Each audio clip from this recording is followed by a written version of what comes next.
পৃথিবী এত সুন্দর কেন জানেন? পৃথিবীতে চালাকের সাথে সাথে বোকাদেরও বসবাস। বোকারা আছে বলে ভালোবাসার অস্তিত্ব এখনও টিকে আছে।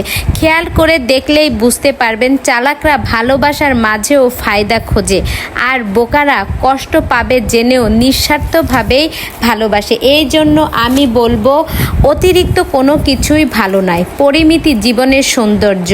জীবন সুন্দর যদি আমরা তা সুন্দরভাবে উপভোগ করতে শিখি।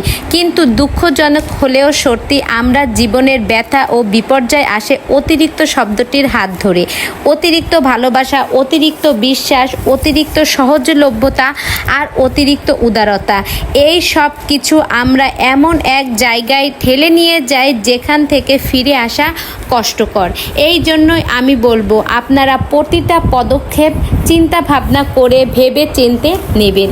দেখুন, পৃথিবীতে কেউ কারো জায়গা করে দেয় না, নিজের জায়গাটা নিজেরই তৈরি করে নিতে হয়।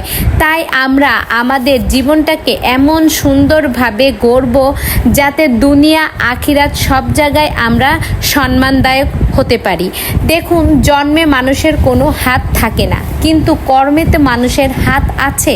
তো আমরা আমাদের জীবনের কর্মক্ষেত্রটা এমন সুন্দরভাবে করব যাতে নিজেও প্রশংসিত হই এবং অন্য পাঁচটা আশপাশের মানুষও প্রশংসা করে। এই যে দেখুন, হুটহাট কিন্তু মেঘ করে বৃষ্টি হয়। এইখানে যেমন মানুষের কোনো হাত থাকে না, তেমনি জন্মেও কিন্তু মানুষের কোনো হাত থাকে না। এটা তো এমনি এমনি উপরওয়ালা থেকেই হয়ে আসে। এই জন্য আমরা বলবো, জন্মে যেহেতু আমাদের কোনো হাত নাই, সেহেতু আমরা আমাদের কর্মটা সুন্দর করে করব, নিজের জীবনটাকে সুন্দরভাবে গড়ব। নিজের জীবন যদি সুন্দর হয় তাহলে দেখবেন সব কিছু সুন্দর। তো বন্ধুরা, ভিডিওটি কেমন লাগলো? ভালো লেগে থাকলে অবশ্যই একটা লাইক করবেন।